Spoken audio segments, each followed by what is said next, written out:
vous aider. Alors, voyons voir quels sont les sujets que nous allons voir aujourd'hui. Donc, aujourd'hui, bien sûr, la priorité, c'est vos questions et réponses. Alors ici, si vous avez des questions, vous les mettez dans la section clavardage ou chat ici avec YouTube. Nous allons parler de la rentrée parce qu'on est à la fin août et c'est le début de la rentrée pour ceux qui sont en Amérique du Nord. On va parler un peu de routine de façon à ce que vous puissiez maximiser votre temps comme élève et comme personne. On va parler un petit peu d'école virtuelle parce qu'il y a des personnes qui peut-être vont à l'école virtuelle cette année et pour maximiser notre apprentissage, on va parler de chimie et de biodiversité. Donc ça, ce sont les grands points que nous allons discuter aujourd'hui. Alors, premièrement, nous sommes à la fin août, donc ça veut dire que nous avons l'école qui recommence pour ceux qui sont dans l'hémisphère nord de notre petite planète. Alors ici, ce que je voulais mentionner pour vous, c'est qu'en sciences, lorsque l'on fait un cours de sciences ou on apprend quelque chose, le plus important, c'est de pouvoir réfléchir au concept, de pouvoir réfléchir à savoir comment est-ce que je peux prendre cette information et pouvoir l'utiliser pour améliorer notre société, améliorer notre vie et s'assurer qu'on puisse avancer technologiquement ce que nous faisons. Et bien sûr, on veut minimiser toujours les ressources, on veut minimiser les conséquences environnementales et autres. Et ça, c'est la beauté des sciences. Alors, vous avez remarqué, je suis en train de regarder la bannière de notre chaîne et j'essaie de voir comment est-ce qu'on peut le faire. Mais bien sûr, lorsqu'on parle de STEM, de sciences, technologie, engineering et mathématiques, c'est toujours intéressant de penser à cela. Alors, si on pense à la rentrée, point de vue science, on n'a pas vraiment besoin de beaucoup de choses. Je sais que plusieurs personnes utilisent l'ordinateur présentement. Il y en a qui tapent leurs notes, il y en a qui peuvent ajouter des photos facilement. Et ça, c'est fantastique. Une chose que moi, j'aime bien faire, j'aime encore prendre des notes sur papier. Et la raison pour cela, c'est que lorsque j'écoute quelqu'un présenter de l'information ou que je lis un livre, et je ne sais pas si j'ai un exemple de livre. Quand je lis un livre, j'écris toujours à l'intérieur, parce que lorsque je me fais des notes mentales ou des notes écrites, c'est la meilleure façon de se rappeler ce qu'il y avait durant la classe. Alors, dans votre classe de sciences, vous n'avez pas besoin de beaucoup de choses. Vous avez besoin, alors il y a des personnes qui aiment bien avoir des feuilles lignées comme ceci. Alors, on peut voir un petit cahier comme cela. Moi, je préfère avoir un cahier, et en passant, je ne fais pas d'annonce pour cette compagnie en particulier. J'aime bien avoir des quadrillés à l'intérieur, ici, de mes notes. Ceci me permet de pouvoir organiser ce que j'écris. Ceci me permet de faire des tableaux de valeurs facilement. Ceci me permet de pouvoir faire des graphiques facilement aussi. Alors, lorsque vous allez dans la classe de sciences, en gros, vous avez besoin de quelque chose pour écrire, d'une bonne calculatrice, c'est toujours utile, et de quelques crayons. Donc, dans une classe de sciences, on n'a pas besoin d'avoir de grandes dépenses pour pouvoir apprendre. Alors, il y a des personnes qui vont dire ici, bien, moi, je préfère l'ordinateur parce que je peux facilement inclure des photos et autres choses.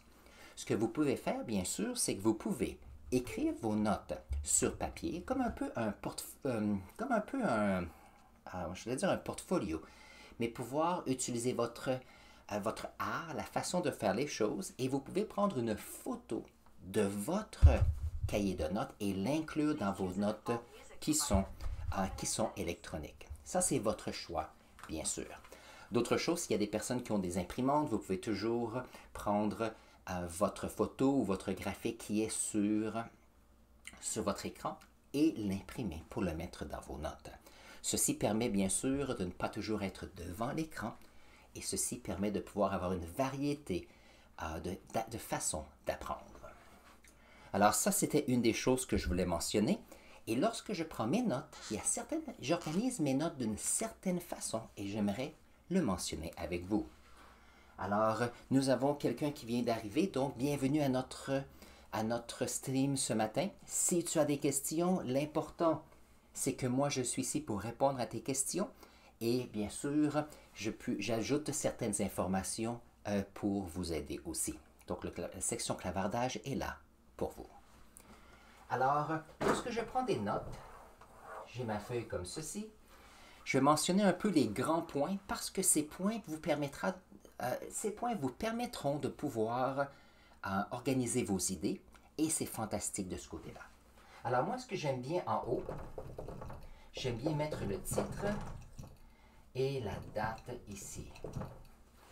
L'idée, c'est que lorsque vous avez une page de notes, en mettant un titre, ça vous permet de vous rappeler, oh oui, ça c'était le sujet important que je voulais voir. Et la date vous permet d'organiser vos notes. Maintenant, il y a des personnes qui peut-être n'aiment pas cette idée d'avoir des cahiers qui sont toutes comme ceci et préfèrent avoir des feuilles individuelles. Ça, c'est votre choix, bien sûr. Et la date vous permet de vous aider.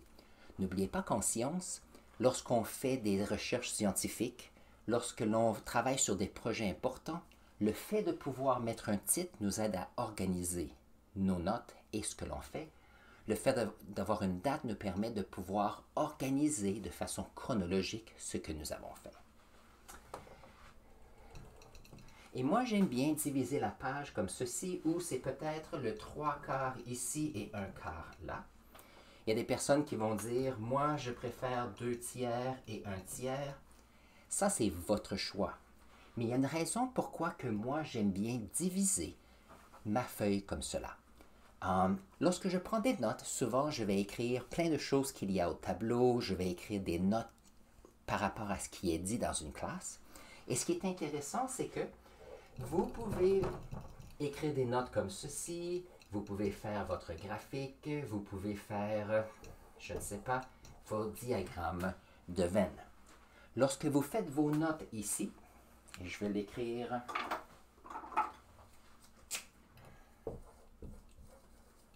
ici. Alors, ce sont vos notes de cours que vous prenez et ceci vous permet de pouvoir vous rappeler ce que vous avez fait sur ce sujet à cette date.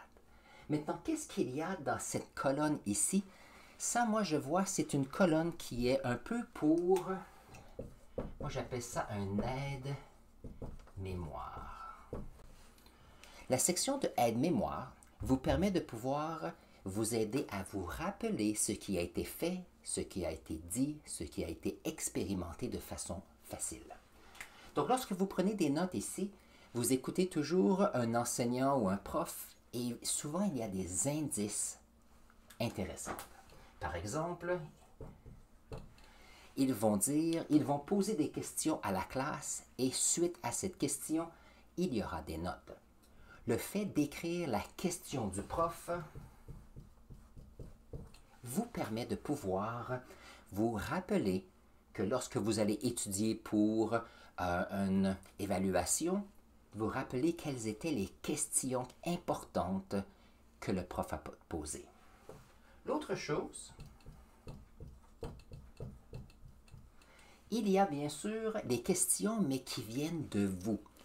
Lorsque vous prenez des notes, vous pouvez passivement écrire des notes, juste vous rappeler quels sont les points importants. Par contre, lorsque vous prenez vos notes, si vous avez la chance de dire « Ah, il y a une question qui vous vient à l'idée à partir de ce qui est fait en classe. » Donc, ces questions vont vous permettre, lorsque vous allez réviser vos notes, que ce soit quelques semaines plus tard ou quelques années plus tard. Parce que n'oubliez pas que si vous faites de la recherche scientifique, il est possible que vous fassiez vos recherches, vos expériences scientifiques et que vous voulez vous dites « Ah oui, j'ai fait ça il y a 3 ans » et vous retournez en arrière pour voir qu'est-ce que c'était. Les questions que vous avez eues sont importantes ici. L'autre chose qui peut être importante, ce sont les vocabulaires. Alors, les mots qui étaient importants ici. La raison pourquoi que les mots sont importants peuvent être utiles ici, c'est qu'au lieu de toujours réviser et de voir toutes les notes, et quelquefois il y en a beaucoup, vous pouvez juste regarder quels étaient les mots importants qu'il y a ici. Donc, lorsque vous révisez pour un test ou une évaluation, la mémoire, vous dites, ah oui, je connais ce mot, je sais qu'est-ce que c'est. Et lorsque vous dites, oh, il y a un mot de vocabulaire que je ne me rappelle plus, vous pouvez toujours aller dans les notes pour vous rappeler qu'est-ce que c'est. Et il y a une dernière chose qui est utile ici. Ce sont cette idée, le côté artistique de qui vous êtes. Donc ça veut dire que, par exemple, vous êtes dans une classe et il y a, je ne sais pas, il y a quelqu'un qui a fait une farce intéressante et ça incluait, je ne sais pas, un oiseau, par exemple. Alors, qu'est-ce que vous faites? Vous faites dans vos notes ici, oups, ça ne fonctionne plus. Vous faites quelques oiseaux dans vos notes ici. Et la raison, c'est que lorsque vous allez réviser vos notes, vous allez dire, ah oui, ça c'est le sujet. Ah oui, je me rappelle, quelqu'un avait fait une farce avec les oiseaux ici. Peut-être que vous avez pensé à une chanson, ou peut-être que vous aimez vous regarder à l'extérieur, parce que peut-être la classe est moins intéressante, et vous vous rappelez d'avoir vu qu'il y avait un arbre ici, et je ne sais pas, il y avait un... Qu'est-ce qu'il peut y avoir? Il y avait un ami qui était près de l'arbre. La raison pourquoi que des dessins sont utiles lorsqu'on fait des notes, c'est que ce sont ces petites choses qui vont nous aider à nous rappeler et à nous remettre dans le moment où nous avons vu le sujet. Maintenant, j'aime bien utiliser cela pour les sciences, mais vous pouvez le faire dans tous vos sujets. Et la raison, c'est que c'est une façon, alors ça, c'est ce que le monde veut vous apprendre. Et ça ici, c'est votre partie personnelle qui fait que vous vous appropriez de l'information et vous le redonnez plus tard comme carrière, comme scientifique ou autre. Alors, ça, ce sont les points intéressants et importants que je voulais ajouter sur la prise de notes.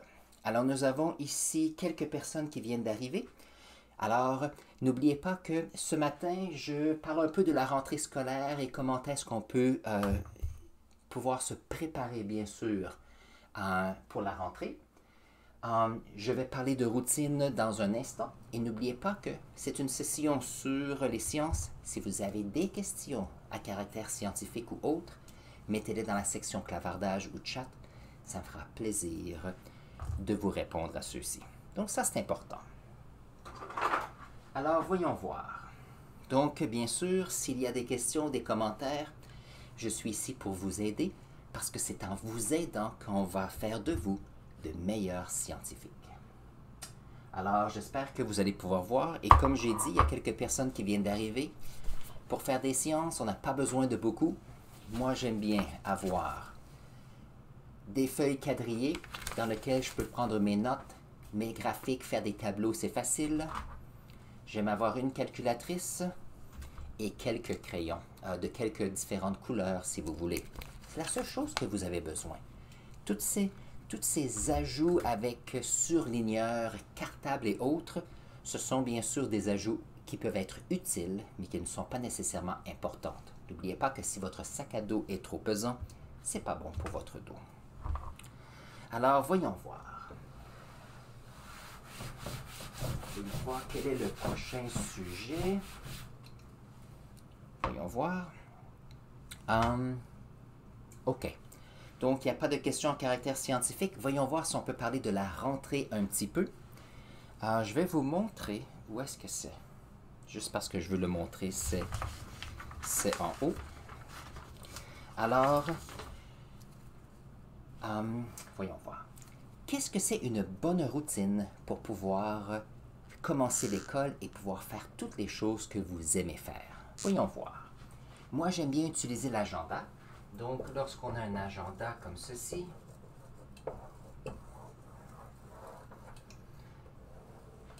alors lorsque vous avez un agenda, n'oubliez pas que vous pouvez organiser la journée pour qu'elle soit la journée que vous voulez. Donc, si on prend ici, ça c'est ma journée d'hier, on peut voir que j'ai un agenda ici et je divise ma journée en petites sections Parce qu'en divisant en petites sections, ça me permet de faire tout ce que je veux. Alors, voyons voir. Quelqu'un pourrait dire, alors moi je me lève, disons, à 6 heures le matin. 7, 8, 9, 10, 11, 12, 13, 14. Alors, quelqu'un peut dire, moi, entre, je ne sais pas, entre 8 heures et 14 heures, moi, je suis à l'école. Je peux même prendre 1 heure pour le lunch, ici. Alors, ça, c'est l'école. L'école ici. Alors, 14, on a 15, 16, 17, 18, 19, 20, 21, 22, 23, 24. Maintenant, ceux qui ont des agendas à la maison, vous pouvez le faire. Ceux qui aiment ces idées de... En anglais, on appelle ça un bullet journal. C'est comme des feuilles où vous créez votre agenda. Vous pouvez le faire et c'est excitant aussi. Lorsque vous avez vos blocs pour l'école ici, ça c'est pour la rentrée, bien sûr. Et moi, j'ai utilisé ça cet été pour maximiser ce que je voulais faire. Il y a plein de temps disponible pour que vous puissiez ajouter des infos pour vous. Alors ici, il y a peut-être un peu d'école encore. Alors ça, c'est du temps que vous savez vous n'avez pas. Donc disons que vous avez 9, 10, 11, 12, 13, 14, 15. Alors ça fait 7 heures. Lorsque vous avez le lunch, vous avez 1 heure ici pour le lunch. Prenez le temps et décidez ce que vous voulez faire pour le lunch. Vous ne voulez pas penser que le lunch arrive dans la journée. Vous voulez utiliser le lunch pour faire ce que vous voulez. S'il y a des personnes qui disent « moi j'aime jouer aux jeux vidéo », alors si vous aimez jouer aux jeux vidéo, vous pouvez dire « moi je vais jouer entre, je ne sais pas, 17 heures et 21 heures ». Donc, l'idée, c'est que si vous aimez jouer, pourquoi pas ne pas planifier votre jeu vidéo. Comme ça, vous savez que vous allez jouer 2 heures durant la journée, par exemple. Vous n'aurez pas à stresser, à dire « Ah oui, est-ce que je vais pouvoir jouer ou est-ce que je ne peux pas jouer? » Ceci va s'assurer que vous allez faire ce que vous voulez et cela va enlever un peu de stress. Parce que si vous êtes ici durant l'école, dit « Ah, moi, je préférais jouer à des jeux vidéo », vous avez déjà planifié cela. Maintenant, je dis ici jusqu'à 21 heures, et quelqu'un pourrait dire « Moi, je vais faire beaucoup plus ». L'autre chose que vous pouvez faire, vous pouvez dire « Moi, j'aimerais pouvoir faire, disons, le travail après l'école, et je ne veux pas je veux avoir ma soirée pour faire ce que je veux faire. » Ça veut dire que vous pouvez planifier. Alors ici, vous voulez jouer... Oups, celui-ci ne fonctionne pas.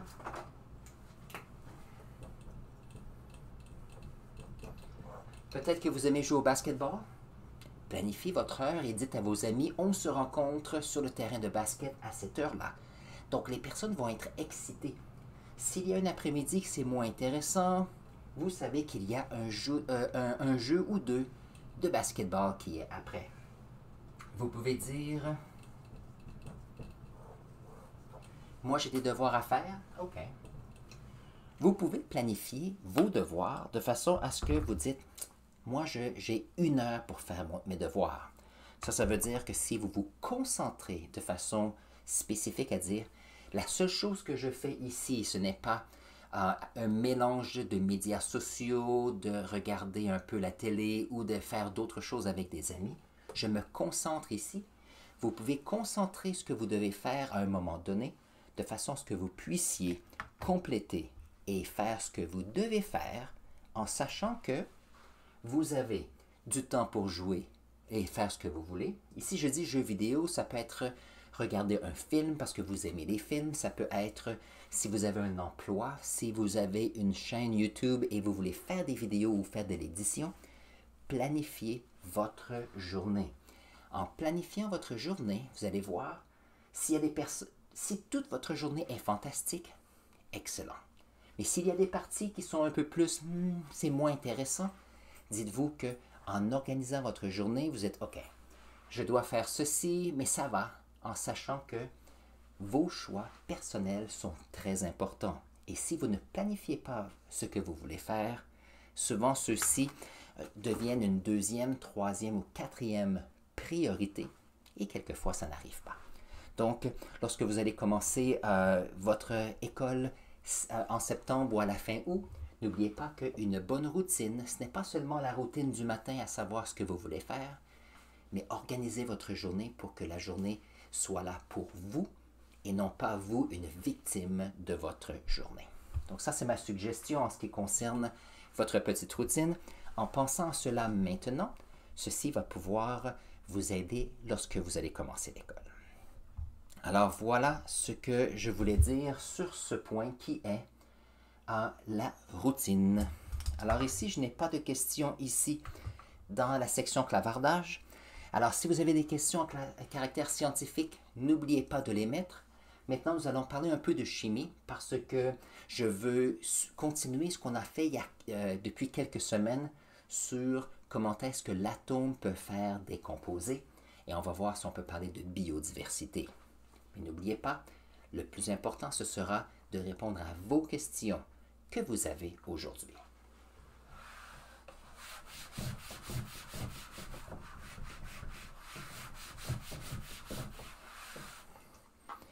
OK, donc voyons voir.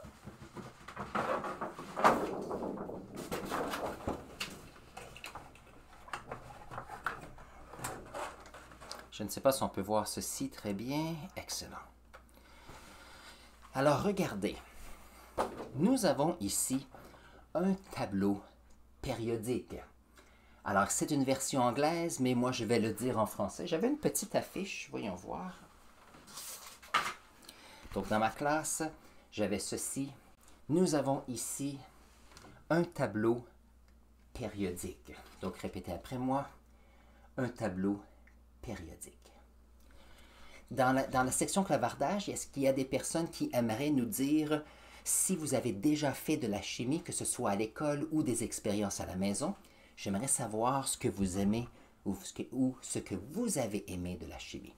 Donc, n'hésitez pas de mettre votre idée dans la section clavardage. Alors, un tableau périodique comme ceci, c'est une façon de pouvoir organiser les éléments qu'il y a dans l'univers.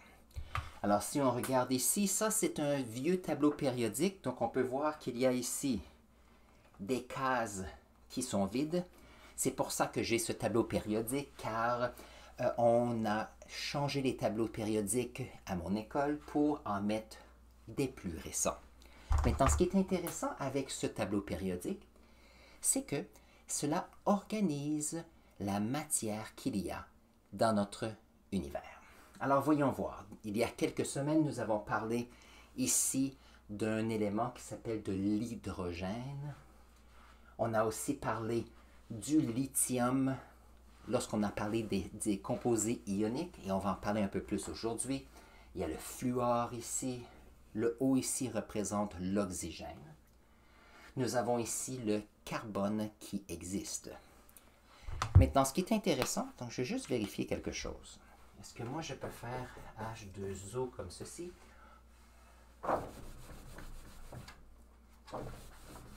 Ça peut fonctionner, pourquoi pas? Alors, lorsqu'on pense à la matière, on veut savoir comment est-ce que, si on a ces éléments, on a une quantité énorme de matière qui existe. Parce que si vous regardez ici, nous avons notre tableau périodique. On a ici 112, 114. Donc ça, c'était des éléments qui étaient connus lorsque le tableau périodique a été fait. Maintenant, on va jusqu'à 118 avec des éléments qui sont connus. Maintenant, 118 éléments. Par contre, si on pense à notre société, il y a beaucoup plus que 118 matières différentes. Alors, s'il y a plus de matières qui existent que d'éléments qui existent sur notre tableau, comment est-ce que ceci est possible? Bon, alors moi, je vais dire que... Alors, est-ce que quelqu'un a une idée? Comment est-ce que si on a... alors ici, on a 118 éléments. Il y en a seulement 92 qui existent naturellement. Donc, s'il y a 92 éléments, Comment est-ce qu'on peut avoir une quantité énorme de matière? Donc, pensez un peu, il y a le bois que vous connaissez, différents métaux, il y a différents plastiques, il y a aussi le papier qui existe, il y a toutes sortes de matières. Comment est-ce possible que s'il y a seulement 92 éléments qui existent naturellement, on peut se retrouver avec une quantité énorme de matière? Donc, voyons voir si quelqu'un a la réponse. Voyons voir, voyons voir. Okay. Alors, la raison, je ne sais pas si le tableau est fait pour qu'on écrive dessus, mais ce n'est pas grave. La raison, c'est qu'on va agencer et on va prendre des éléments et on va les mettre ensemble. Donc, si on regarde ici, on a H ici qui est l'hydrogène. Si on prend de l'hydrogène comme ceci et qu'on prend de l'oxygène comme celui-là et qu'on met 2 hydrogènes et un oxygène, ça c'est égal de l'eau. Maintenant, il y a de l'eau qui est sous forme de glace, de l'eau qui est en forme liquide dans les océans et dans les nuages, mais il y a aussi la vapeur qui existe. Donc, l'eau est une matière qui est faite à partir de particules ou d'éléments qui est sur le tableau périodique. Donc, on en avait parlé un petit peu dans le passé et voyons voir si on connaît d'autres types de matières. Ici, nous avons ce qu'on appelle le fer. Donc, ça ici, c'est le fer. Le fer existe par lui-même et il n'y a aucun problème. Avez-vous déjà remarqué que quelquefois, lorsqu'il y a du fer qui est à l'extérieur, celui-ci qui était d'un gris comme couleur va rouiller et va devenir orange et va changer de couleur. Et la raison, c'est que ici, le fer va aller avec l'oxygène. Donc, le fer ici et l'oxygène qui est là, ici, vont s'ajouter ensemble et former une nouvelle matière. Le fer, il est gris, il est brillant aussi, mais lorsqu'il est agencé avec de l'oxygène, celui-ci est une nouvelle matière comme la rouille et a une nouvelle couleur. Donc c'est comme ça qu'il y a des agencements possibles. Voyons voir. Est-ce que vous connaissez d'autres éléments? On peut dire par exemple que vous connaissez qu'est-ce que c'est le cuivre. On a le cuivre dans les fils électriques, par exemple. Il y a certaines pièces de monnaie qui étaient faites en cuivre dans le passé.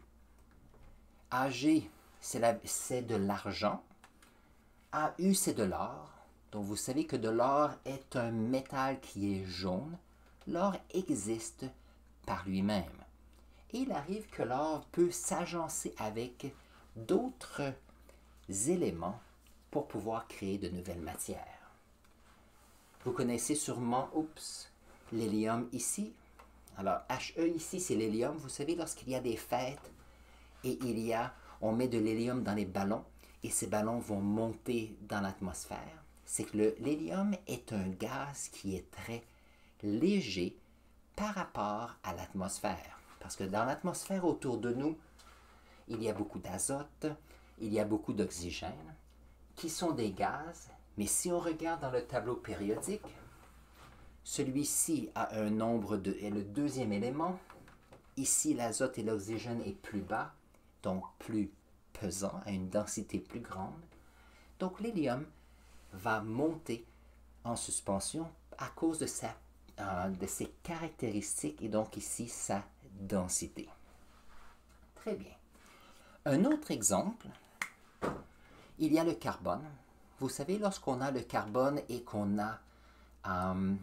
on fait un feu par exemple, il y a ces cendres qui existent et on a la suie qui est noire. Le carbone seul, il est noir, mais lorsqu'il est agencé avec de l'oxygène, celui-ci va créer un gaz qui est le... c'est pas bon. Je regarde à la molécule d'eau. CO2. Le dioxyde de carbone, qu'est-ce que c'est? C'est un atome de carbone et 2 atomes d'oxygène qui sont mis ensemble. Donc, on a des éléments. Le carbone est ici et l'oxygène est là. Donc, le tableau périodique ici pour les chimistes nous permet de pouvoir organiser les éléments, donc ces particules de base qui existent. Mais chose intéressante, c'est que lorsqu'on met ensemble ces différentes particules, on a de nouvelles matières. Donc ça, c'est à considérer lorsqu'on fait de la chimie. Donc ça, c'est à la base de la situation. Vous allez dire, oui, mais il y a beaucoup d'informations ici, ça c'est vrai. Et si vous allez voir, j'ai quelques vidéos dans le passé où j'ai parlé du tableau périodique. Et il y a quelques semaines, j'ai parlé comment est-ce que l'atome existe et comment est-ce que est la structure de celle-ci. Parce qu'aujourd'hui, je veux qu'on puisse regarder le tableau périodique ici et considérer comment est-ce qu'il y a des atomes qui vont ensemble pour faire de nouvelles matières. Donc ça, c'est le plan ici. Donc, voyons voir.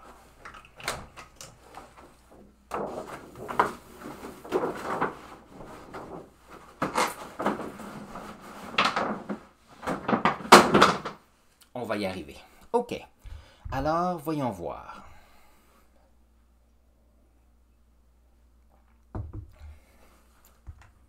OK. Donc, comment est-ce que les atomes vont ensemble? Voyons voir si on peut faire une petite revue de ce qu'on a vu dans les semaines passées. Et je vais voir si je peux réorganiser les vidéos pour que la recherche se fasse plus facile pour vous. Donc, l'atome, les atomes, les composés. Alors, ici, il y a quelques petites choses à considérer. Lorsqu'on parle d'un atome, un atome est une particule.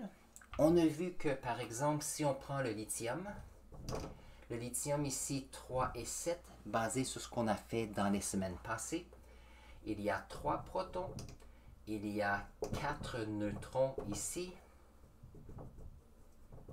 il y a 2 électrons et 1 électron ici. Donc, nous savons que dans un atome, il y a, par exemple, dans le lithium, numéro atomique de 3, il y a 3 protons positifs et que puisqu'il y a 3 protons positifs, il y a 3 électrons négatifs. Donc ça ici, ce sont des électrons, comme ceci. Nous avons aussi vu que si on a par exemple le chlore, et le chlore c'est 35, non, le chlore comme ceci c'est 17,35, ça veut dire qu'il y a 17 protons, il y a 18 neutrons ici. S'il y a 17 protons ici, ça veut dire qu'il y a 17 électrons, parce que chacune des particules sont à son neutre. Donc, voyons voir, on a ici 1, 2. Alors ici, mes dessins ne sont pas à l'échelle.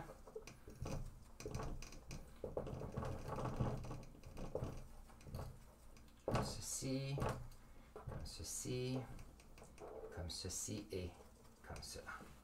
OK. Voyons voir si on peut écrire ça différemment pour qu'on puisse... Alors, 35, chlore, 17. Parfait. C'est bon. Vous allez dire, comment est-ce qu'on sait ces informations? Ces informations se retrouvent sur le tableau périodique. Et voyons voir.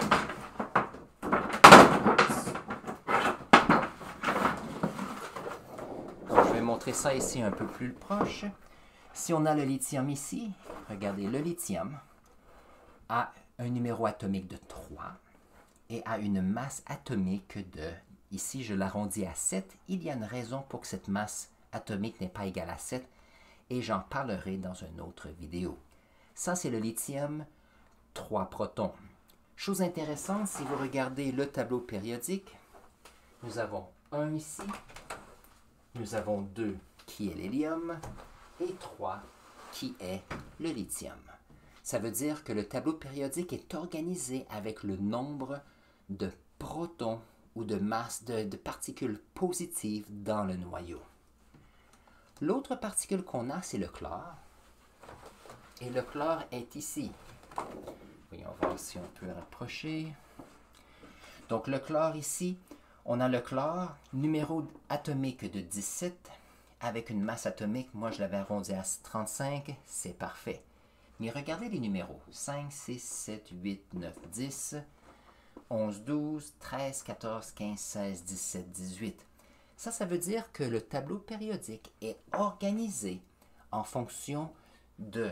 Alors ce numéro ici, on appelle ça le numéro atomique, et ça c'est le nombre de protons, donc de particules positives dans le noyau.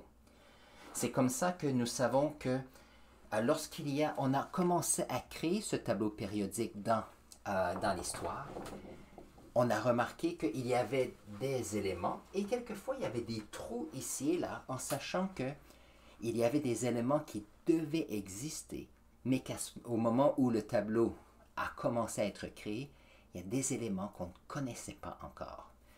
Donc, pour ceux qui aiment l'histoire des sciences, l'histoire de la création du tableau périodique, souvent je mentionne un scientifique russe qui s'appelle Mendeleïev. Ceci est basé sur son tableau périodique qu'on utilise, nous, comme scientifiques, maintenant. Alors ici, le chlore. C'est bon.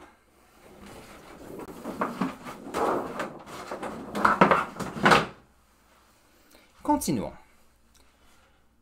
C'est bien. Nous avons aussi vu dans les semaines passées que si nous avons des atomes, les atomes veulent deux choses dans la vie. La première, le même nombre de protons que d'électrons. Ici, 3 protons et 3 électrons. Et ici, on a le chlore avec 17 protons et 17 électrons. Il y a 2 électrons qui vont sur le premier niveau, comme ici. Après ça, on suit pour le deuxième niveau, le deuxième orbite. Celle-ci a un maximum de 8 et après on continue sur le niveau suivant. Maintenant, ça c'est la première chose que les atomes veulent. Deuxième chose intéressante, c'est que les atomes veulent que leur dernière couche, le dernier niveau d'énergie soit plein. Ça veut dire que si on prend ici, on a le lithium a 3 électrons. Pour avoir le dernier niveau plein, il aurait besoin de 7 électrons pour compléter le dernier niveau. Pour le chlore ici, on aurait besoin de un électron de plus. Vous allez dire, oui, mais comment est-ce qu'on sait combien d'électrons il y a sur chaque niveau? Reprenons notre tableau périodique.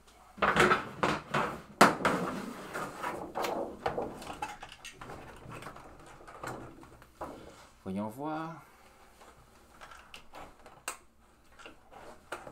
Est-ce qu'on peut voir? Parfait. Donc, si on regarde le tableau périodique, chose intéressante, il est structuré pour nous aider. Donc ici, on a l'hélium et... Non, excusez. L'hydrogène et l'hélium. Et si on regarde, la première rangée, qu'on appelle une période, a seulement 2 éléments. Sur la deuxième période, ici, regardons voir, 1, 2, 3, 4, 5, 6, 7 et 8. On a 8 éléments qui sont organisés sur cette deuxième rangée. Ça veut dire que lorsqu'on fait nos dessins de représentation de nos atomes, on va mettre 8 électrons maximum sur la deuxième rangée. Sur la troisième rangée, on en a 1, 2, 3, 4, 5, 6, 7 et 8. Ici aussi, ça nous dit que lorsqu'on a beaucoup d'électrons, notre dernière couche, on a le chlore qui est ici. Et chose intéressante, c'est l'avant-dernière colonne. Et si on ajoutait un électron, tout le niveau d'énergie ou l'orbite de cet atome sera plein. Nous avons ici le lithium. Le lithium a 2 électrons sur le premier niveau et un extra à la fin. Pour avoir le dernier niveau plein, on aurait besoin de 1, 2, 3, 4, 5, 6 et 7 électrons de plus.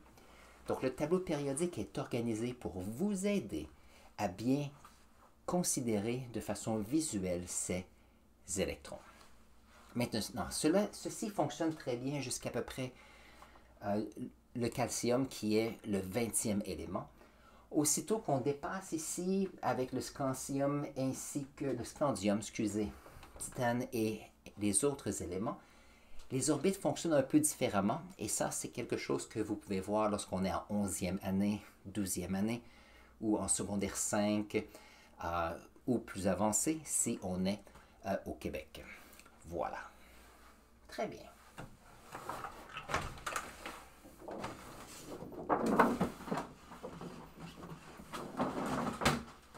J'ai l'impression de monter et démonter mon tableau périodique, mais ça va. OK. Alors, voyons voir. Comment est-ce que le lithium et le chlore vont aller ensemble? Ce qu'ils vont faire, c'est que le lithium va dire, OK, moi je peux prendre cet électron de plus, ou ce que je peux faire, je peux prendre cet électron et l'envoyer à l'extérieur. Parce que regardez, si on enlève cet électron, cette couche ici ou ce niveau a 2 électrons et il accepte 2 électrons. Donc, cet atome serait content. Maintenant, aussitôt que cet électron est parti, qu'est-ce qu'il va arriver? C'est qu'il y a 3 protons, 2 électrons. L'atome de lithium va dire, oh, moi j'aimerais ravoir mon électron et l'électron va revenir. Et après, il va le laisser aller. Donc, ici, il y a le lithium qui va donner un électron de temps en temps et il va vouloir ravoir son électron ici. Ça veut dire qu'il y a des échanges d'électrons. Ceci permet de faire des solides intéressants. Pour le chlore ici, on peut éliminer 7 électrons, un peu comme le lithium a fait, ou on pourrait accepter un électron qui permettrait d'avoir le dernier niveau d'énergie plein. Alors, ce qui est intéressant, c'est que ici, on a le chlore qui dit « Ah, parfait, moi j'ai un électron. » Maintenant, puisque ici j'ai 17 protons, mais maintenant 18 électrons, il se peut que cet électron, si quelqu'un en a besoin ou veut l'avoir, qu'il va être redonné. Et donc ici, on peut voir, il y a comme un pont qui existe. Et ce pont est intéressant, parce que s'il y a 3 protons et 2 électrons, on se retrouve avec ce qu'on appelle un ion, un atome qui a une charge positive. Il y a 3 plus et 2 moins, donc il y a 1 plus supplémentaire.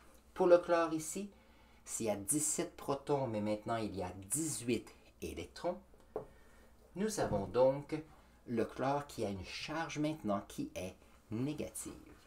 Vous vous rappelez, le lithium a donné un électron, le chlore a absorbé l'électron, et chose intéressante, les deux vont dire « Ah, charge positive, ah, charge négative », donc il y a une association ensemble. Et on appelle ceci des composés ioniques, comme cela, et on l'appelle Li. C'est L comme cela, c'est le chlorure de lithium. La même chose se fait si on parle du chlorure de sodium. Pourquoi est-ce qu'on appelle ceci des composés ioniques? C'est que le lithium avec une charge positive, on appelle ça un ion. C'est un ion positif. Le chlore ici, c'est L-, c'est un ion qui est négatif. Donc lorsqu'on a un ion positif et un ion négatif qui vont ensemble, ça fait un composé ionique. Donc il y a le petit mot ion qui est là. Donc ça, c'est une bonne façon de regarder comment est-ce que les composés ioniques sont créés. Donc ici, c'est une leçon de base. S'il y a des questions spécifiques, ça me fera plaisir de pouvoir vous aider. Et on a ici chiffre alphabet, bonjour, aujourd'hui. Pourquoi est-ce que l'eau éteint le feu? C'est une excellente question. Ça me fera plaisir de répondre à cette question. Je vais parler juste un petit peu de chimie un instant et ta question devient la prochaine question importante. C'est bon. L'autre chose que j'aimerais parler avant de répondre à la question de chiffre alphabet, c'est qu'est-ce que c'est un composé qui est moléculaire? Donc, voyons voir.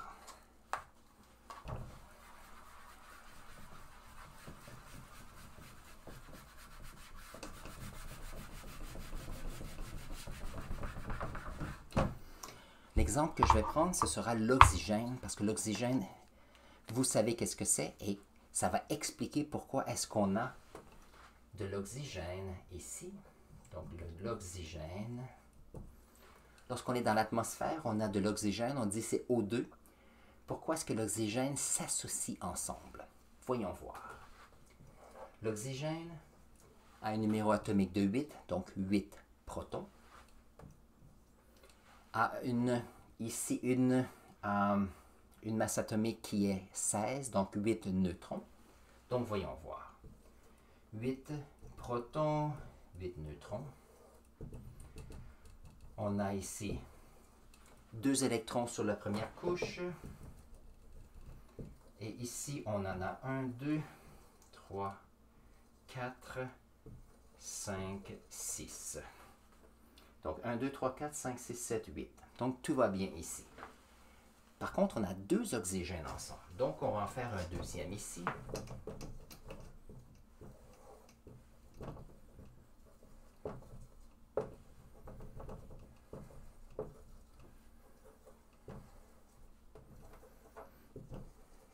OK.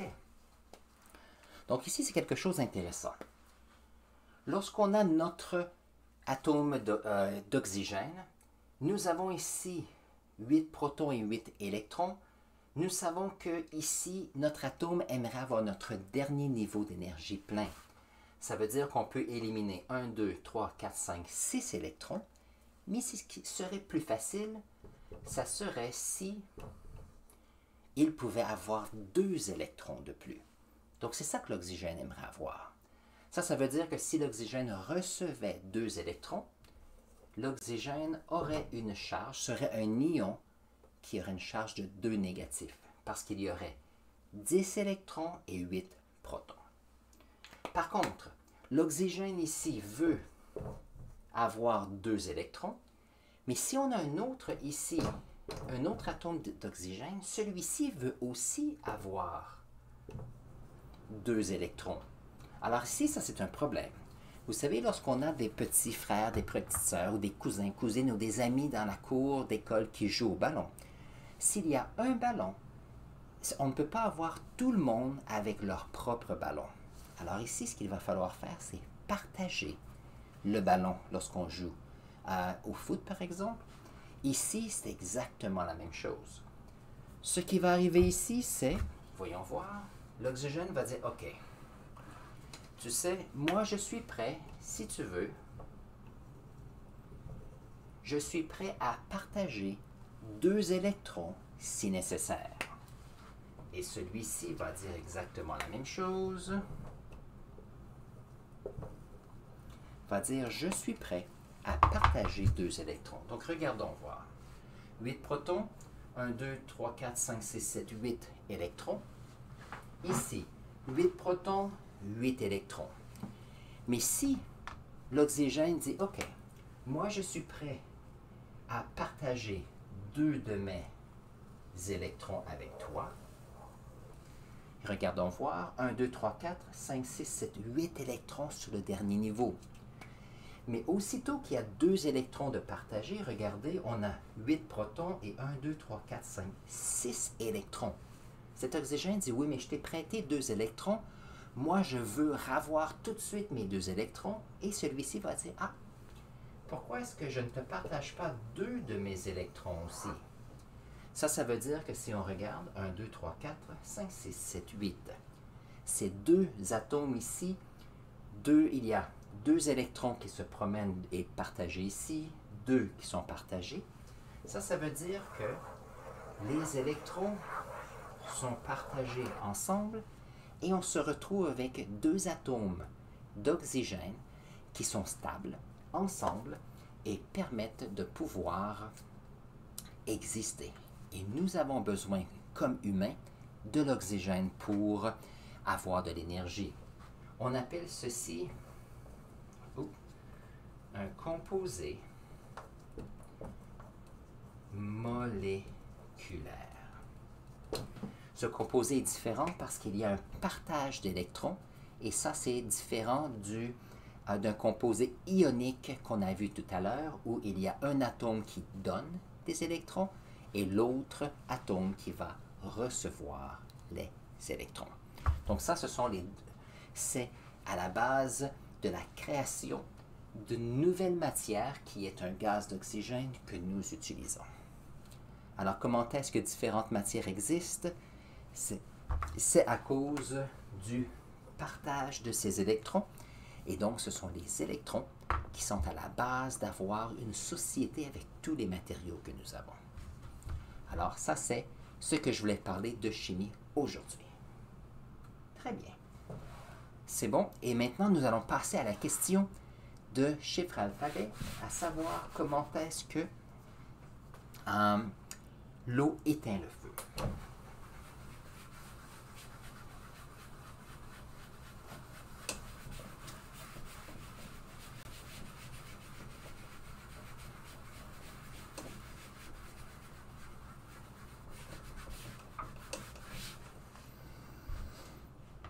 Alors, j'apprécie un chiffre alphabet qui vient nous voir à toutes les semaines et nous emmène toujours des questions intéressantes à discuter.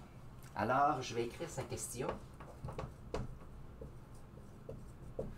Pourquoi l'eau éteint le feu?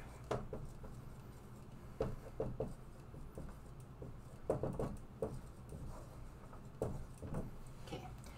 Alors ici, il y a quelques concepts à considérer. Recommençons. Donc, la question que je vais répondre aujourd'hui, c'est pourquoi est-ce que l'eau éteint le feu? Et ça, il y a plusieurs aspects à considérer. Donc, moi, j'aime bien, lorsqu'on parle de feu, il y a trois choses qui sont importantes pour le feu. Un, c'est le combustible, que ce soit des combustibles fossiles, que ce soit le bois, le papier ou autre. Nous avons besoin d'oxygène.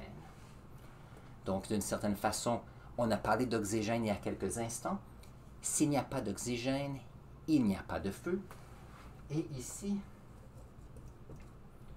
chose intéressante, le feu a besoin de chaleur pour bien faire. Donc, si par exemple, c'est l'hiver et il fait moins 10 ou moins 20 degrés Celsius à l'extérieur, essayez d'allumer un feu, c'est très difficile. Par contre, aussitôt qu'on fait commencer le feu, la chaleur augmente. Avec l'oxygène et le combustible, la chaleur continue à augmenter, à grandir, et éventuellement on a un feu qui va bien. C'est un peu la même chose avec, et j'espère que cela ne vous est pas arrivé, mais lorsqu'on a par exemple un édifice ou une maison qui brûle, on a un petit feu, et le petit feu a besoin de combustible et d'oxygène. Mais aussitôt que le feu commence, il crée de la chaleur et une augmentation de la chaleur fait que le combustible brûle plus facilement et plus rapidement aussi. Alors la question c'est, lorsqu'on parle à ce triangle, que se passe-t-il avec l'eau ici? OK. Chose intéressante, voilà. Chose intéressante pour le feu, c'est que lorsqu'on a de la chaleur, ça c'est très bien, mais lorsqu'on a de l'eau qui est liquide, comme ceci, certaines choses vont arriver. L'eau liquide qui arrive dans un feu va devenir de la vapeur. Alors vous savez que de l'eau liquide va devenir de la vapeur lorsqu'elle sera à 100 degrés Celsius. Ça veut dire que lorsque l'eau vient de liquide à vapeur, il y aura de la chaleur qui est absorbée par les molécules d'eau. Ça veut dire que la chaleur ici de l'endroit va descendre. Ça veut dire que cet aspect ici va affecter le feu. Que se passe-t-il ici? C'est que si on ajoute un liquide, qui est l'eau, et disons qu'ici il y a un morceau de bois, et qu'il y a de l'oxygène autour, si on met de l'eau comme cela, l'eau va aller sur l'endroit où il y a un feu et un combustible, et cette vapeur d'eau va commencer à avoir une expansion autour de ce qu'il brûle. Ça veut dire que l'eau et la vapeur vont prendre la place dans l'atmosphère autour de cet élément. Ça veut dire que l'oxygène ici, la quantité d'oxygène disponible pour faire brûler les combustibles va descendre. La présence va descendre. Pourquoi? C'est qu'on a ce liquide qui devient vapeur et ça repousse un peu plus loin l'oxygène. Maintenant, l'autre chose qui est intéressante, c'est que le combustible ici, donc si on a un morceau de bois ici qui est sec, on a un feu qui existe assez facilement. Par contre, si on prend du liquide qui est de l'eau, l'eau va arriver ici, comme cela. Et qu'est-ce qui va arriver? C'est que on aura des endroits sur le bois qui seront humides. Ça veut dire que l'eau va comme cacher, va empêcher le feu d'aller à un endroit où le bois est sec. Ça veut dire que le feu doit sécher avec la chaleur, doit sécher le bois. Et une fois que le bois est séché, là, il pourra brûler. Par contre, si on parle de pompiers, les pompiers ne mettent pas seulement quelques gouttes, ils vont en mettre beaucoup ici et éventuellement, il y aura beaucoup d'eau ici. Alors, au début, lorsqu'un pompier arrive, il y a peu d'effet parce que le feu est très grand et le feu va faire sécher. Par la chaleur, va sécher le bois et le feu va continuer. Et plus il y a du feu, plus il y a de l'eau qui est envoyée, moins qu'il y aura d'espace sec, plus le feu devra combattre, devra utiliser sa chaleur pour faire évaporer l'eau, faire sécher le bois pour pouvoir brûler. Ça veut dire que plus il y a de l'eau, moins il y a de combustible sec disponible qui arrive aussi. Alors, chose intéressante, si on ajoute de l'eau à un feu, cela fait baisser la chaleur du feu. Ceci fait que le feu ne peut pas aller plus rapidement. Cela baisse la quantité d'oxygène où il y a le feu. C'est plus difficile à faire de brûler. Et bien sûr, plus il y a de l'eau, moins le combustible est disponible. Et éventuellement, c'est ça que l'on veut obtenir. On veut tellement ajouter d'eau que le combustible devient, c'est impossible que celui-ci puisse brûler. Et on a le feu qui va éteindre comme cela. Donc ça, c'est à considérer. Ça, bien sûr, c'est mettre de l'eau sur un feu si on a un feu de camp ou s'il y a une maison, par exemple, qui brûle. Par contre, il faut faire attention. Il y a certaines substances chimiques qui réagissent avec le feu. Donc, si vous travaillez dans une industrie ou dans un endroit où il y a différents feux, différents matériaux qui peuvent brûler, c'est important de connaître ces matériaux.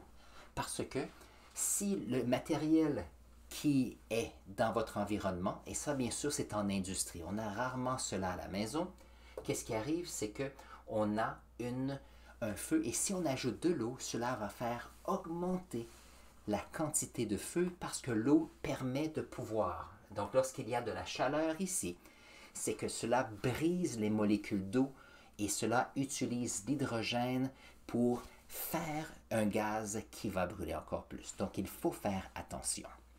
Et l'autre chose, c'est que si on est dans la cuisine à la maison et on utilise de l'huile très très chaude pour faire la cuisson, c'est très dangereux de mettre de l'eau dans l'huile qui est très chaude. Et la raison, c'est que l'huile a une température très très très haute lorsque c'est chaud.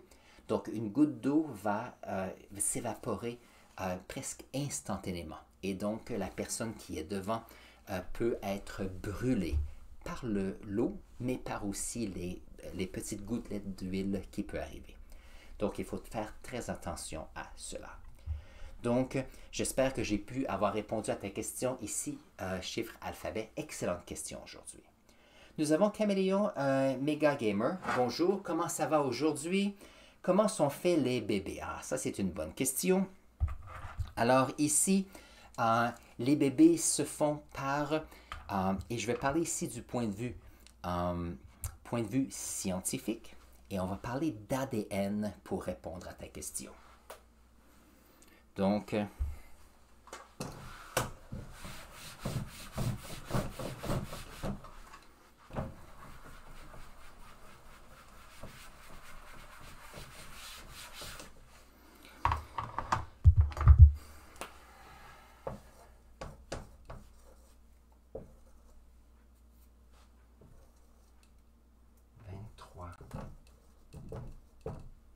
vingt-trois paires.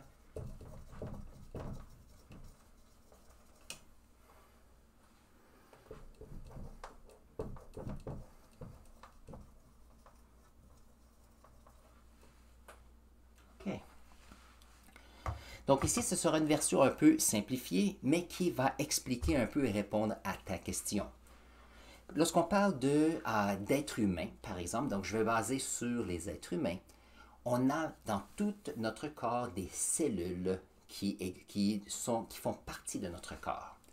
Maintenant, ces cellules fonctionnent parce qu'il y a un genre de programme qui est à l'intérieur de chaque cellule qui dit comment est-ce que ces cellules vont fonctionner.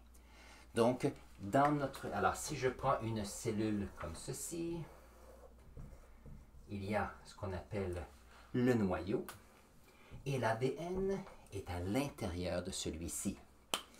Donc, on a un programme qui dit aux cellules quoi faire. On a des cellules de peau ici, ça veut dire que ces cellules ont le programme de protéger ce qu'il y a à l'intérieur de notre corps pour pouvoir bien vivre. Il y a notre cœur qui est fait de cellules musculaires. Donc, ce sont des cellules animales qui font des tissus musculaires qui permettent au cœur de battre. Si on a le foie est un organe qui est fait de type de cellules spécifiques qui s'assurent de pouvoir faire fonctionner de la façon que le foie existe. Donc, on ne peut pas dire « Ah, le cœur va moins bien, prenons un morceau de foie pour aider le cœur. » Nous avons un système qui est spécialisé. Donc, ici, et je sais que peut-être Caméléon, Mega Gamer, ce n'est pas la réponse qu'il s'attendait, mais voyons voir, c'est quand même intéressant. Nous avons ici ce qu'on appelle pour les humains une reproduction qui est sexuée. Ça veut dire que dans nos cellules, nous avons 23 paires de chromosomes ou un total de 46 chromosomes. Donc ces chromosomes, ce qui est intéressant, c'est que ce sont des regroupements de programmes. Et on appelle ça, ces petits bouts de programmes, des gènes, comme ceci. Donc, lorsqu'on parle des sciences qui s'occupent de la génétique, ça vient de ce mot ici, des gènes. Donc, il y a des gènes qui donnent la couleur des yeux, il y a des gènes qui vont donner la couleur de la peau, des gènes qui vont faire la couleur des cheveux. Alors, ce qui est intéressant, c'est que ce sont des petits programmes. Alors, la question, c'est comment est-ce que dans une famille, on a des personnes qui ont des couleurs de cheveux similaires, des couleurs de yeux similaires, et c'est là que la génétique devient intéressante. Très bien. Ça veut dire que chaque personne, donc, on a ici, on a besoin pour faire des bébés, bien sûr, on a besoin de l'ADN mâle et l'ADN femelle comme ceci. On a deux personnes de génétique différente. Maintenant, si on prend nous comme personne, la génétique, elle est très semblable. Parce que si on pense, lorsque tout va bien, nous avons tous une tête, deux bras. Nous avons des organes à l'intérieur qui sont similaires. Maintenant, les grosseurs peuvent être différentes, les couleurs peuvent être différentes, les dimensions peuvent être différentes. Mais alors ça veut dire que la majorité des gènes sont semblables. Mais il y a des petites différences et c'est pour ça que chaque individu est différent. Alors s'il y a 46 chromosomes ici, ce qui est intéressant, c'est que l'information génétique point de vue mâle ici va donner, lorsqu'il y a une reproduction sexuelle, 23 chromosomes qui viendra de l'information génétique ici. Donc, il y a un processus ici dans le corps. Pour ceux qui sont intéressés, la méiose. Donc, lorsqu'on parle, par exemple, de la division cellulaire, on parle de mitose. Lorsqu'on parle de reproduction, on parle de méiose. Et ça ici, qu'est-ce que c'est? C'est qu'il y a un processus dans les testicules chez les mâles et les ovaires chez les femelles qui vont prendre 23 chromosomes avec une certaine information génétique qui vient du mâle et 23 chromosomes qui viennent de l'information génétique femelle. Alors ici, ensemble, on se retrouve avec un total de 46 chromosomes. Donc, lorsqu'on a une reproduction sexuelle et qu'il y a toujours des bébés qui sont différents des parents, et c'est pour ça, c'est que des 46 chromosomes ici du mâle, il y a ce processus de méiose qui créera ces 23 chromosomes avec de l'information génétique.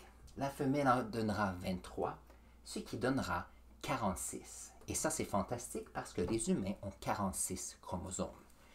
Donc, lorsqu'on a des bébés, les bébés ressemblent aux parents. Donc, il y a une tête, 2 bras, il y a les organes. Si tout va bien génétiquement, on a une personne qui aura tout ce qui est nécessaire pour survivre. Par contre, si on a... c'est ça. Par contre, il y a des petites différences. Des différences en ce qui concerne la couleur de cheveux, la couleur des yeux et ainsi de suite. Donc ça, c'est intéressant de ce côté-là. Et je vais même ajouter quelque chose qui est intéressant.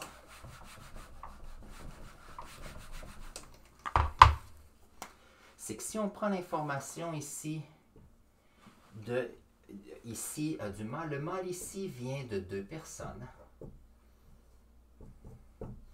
Et ces 2 personnes ici viennent de 2 personnes ici.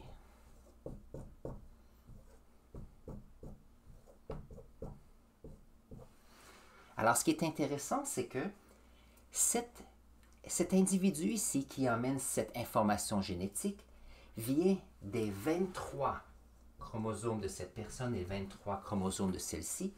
Et ici, les 46 de cette personne vient des 23 ici de chacun des grands-parents.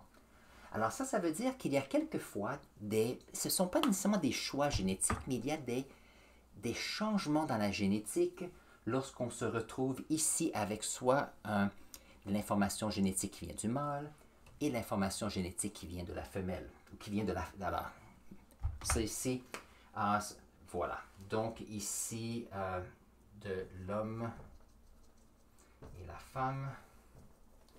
Et ici, je parle de point de vue génétique et donc je ne parle pas de genre qui fait partie de l'information qu'on a dans les nouvelles maintenant. Donc, ici, l'homme ou l'information génétique mâle vient de 7 arbres généalogiques. La femelle ici, où cette information génétique de la femme a aussi un arbre généalogique qui est différent. Et c'est pour ça que les petits bébés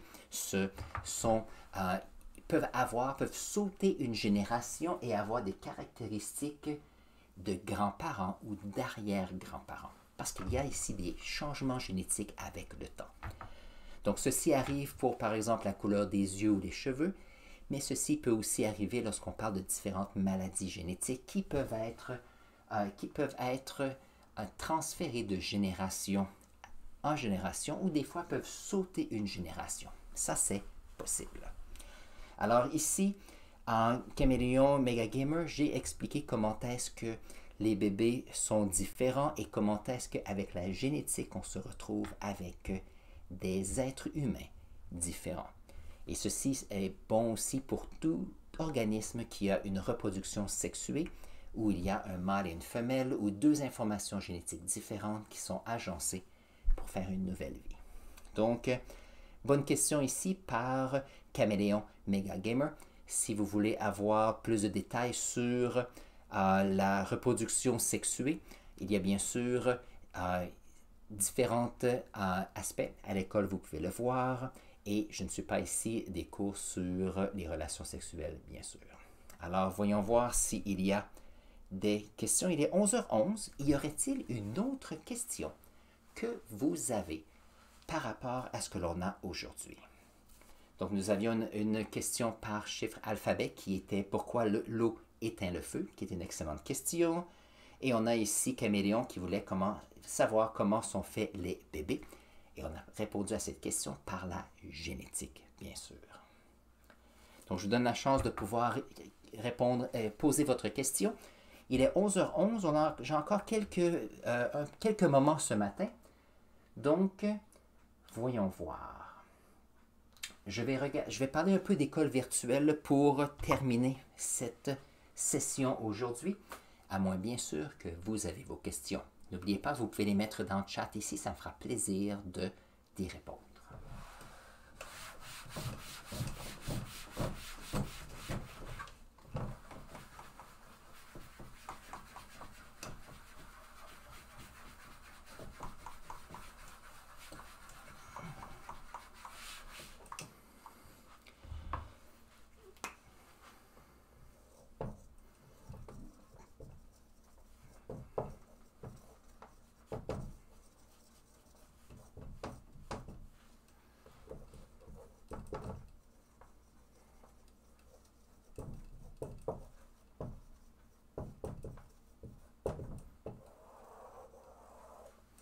Très bien. Alors, nous allons parler un peu de la session de comment est-ce qu'on peut se préparer pour l'école. Donc, on a parlé tout à l'heure d'école lorsqu'on est en présentiel, mais que peut-on faire pour se préparer pour l'école virtuelle s'il arrive qu'il y a des moments où nous allons être à la maison et nous devons apprendre?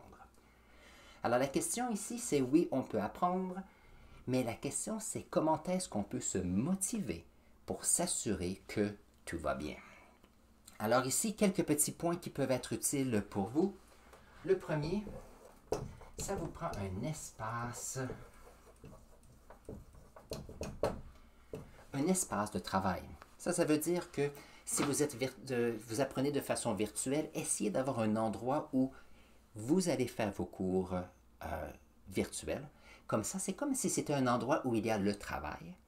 Et lorsque vous avez terminé la session d'école virtuelle, vous pouvez faire autre chose, que ce soit dans votre chambre ou à l'extérieur, mais il y aura comme une coupure. Il y a un endroit et un temps pour travailler de façon virtuelle et il y a d'autres endroits où je peux m'amuser. Parce qu'on ne veut pas toujours être sur le mode travail et on ne veut pas avoir des limites qui sont un peu diffuses.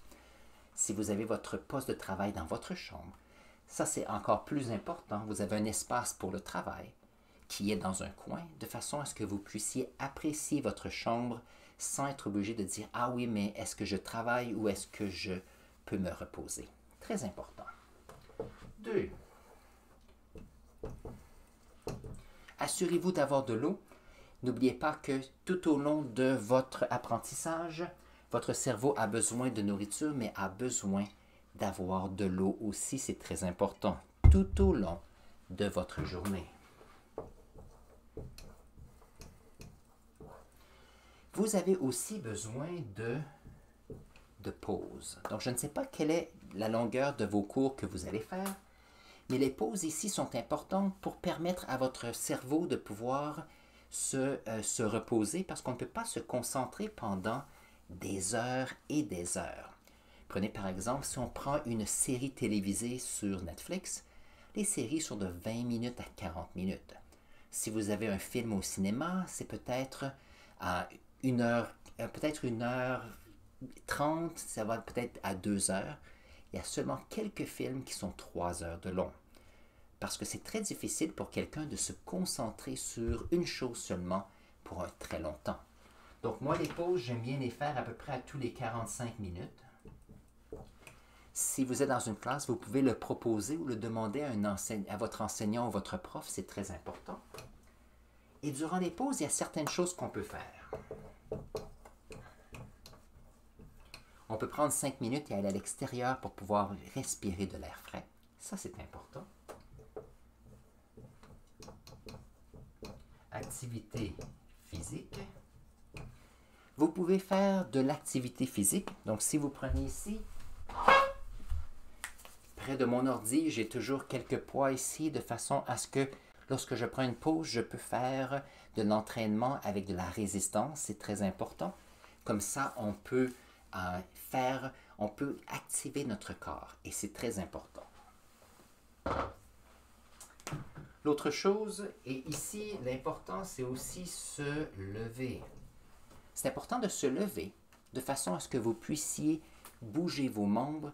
Notre corps n'est pas fait pour s'asseoir pendant 2, 3 ou 8 heures de temps. Même moi, lorsque je vais au cinéma, la dernière fois que je suis allé voir un film qui était 3 heures, j'ai écouté le film pendant 1 heure, c'est à peu près presque 2 heures, et après ça, je me suis levé et j'ai continué de regarder le film alors que je me tenais debout à l'arrière de la salle, parce que je me sentais, je n'avais pas envie de m'asseoir pendant 2 heures de temps ou 3 heures de temps. Autre chose à considérer,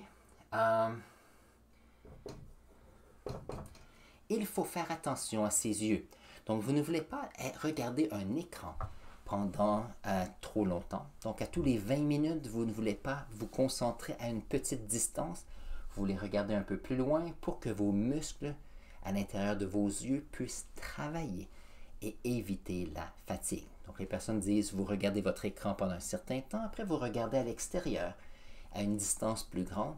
Comme ça, vos yeux peuvent se reposer et permettre de pouvoir reprendre le travail de façon très bien. Donc ça, c'est important. Et l'autre chose, j'ai parlé tout à l'heure que lorsqu'on a des notes, moi j'aime bien comme ceci, comme cela. Titre, notes. Alors lorsque j'ai des pages de notes, j'ai mes pages de notes ici, j'ai toujours une colonne où ici je mets des questions importantes de la classe, mais souvent lorsque j'ai besoin de me reposer, je vais faire des dessins. Donc souvent j'ai une série de dessins ici qui se rapportent à ce que je pensais, à ce que j'ai vu, soit en classe ou à l'extérieur si je regarde par la fenêtre. Et ça, c'est une bonne façon de pouvoir donner la chance à son cerveau, pas seulement d'absorber l'information, mais aussi de produire quelque chose qui est un peu du contenu sur papier, et cela nous aide aussi. Parce qu'il y a des personnes qui vont, lorsqu'ils écoutent, c'est plus facile pour eux d'écrire ou de faire quelque chose, parce que le fait d'écouter, ce n'est pas la même chose que de voir. Donc ça, c'est important. Donc ça, c'est à considérer lorsque vous allez retourner en classe D.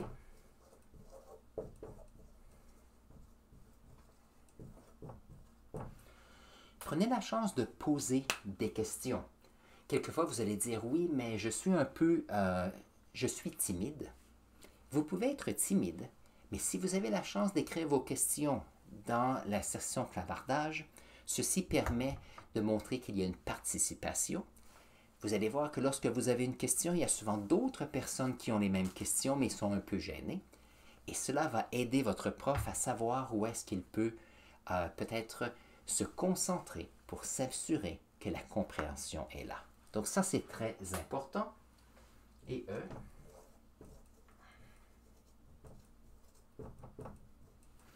l'autre chose, c'est si vous avez la chance de temps en temps d'ouvrir votre caméra, cela permet aux profs et aux autres personnes de la classe de pouvoir interagir avec des humains. N'oubliez pas que faire des cours en ligne où il y a peu ou pas de personnes qui allument leur caméra, cela peut sembler un peu seul. C'est comme si on était seul dans notre chambre ou dans notre maison. Il y a peu d'interaction pour se faire des amis. Bien sûr, c'est important que dans cet environnement, il faut se sentir sécuritaire. Ça veut dire que les personnes ne devraient pas prendre des photos de l'écran parce qu'on ne veut pas prendre de photos sans permission. Mais on va être là pour apprendre, se faire des amis et bien sûr collaborer. Donc ça, ce sont des points importants et je crois que ceci va améliorer votre expérience si vous avez de l'apprentissage en ligne à faire dans les semaines à venir. Alors sur ce, il est 11h21.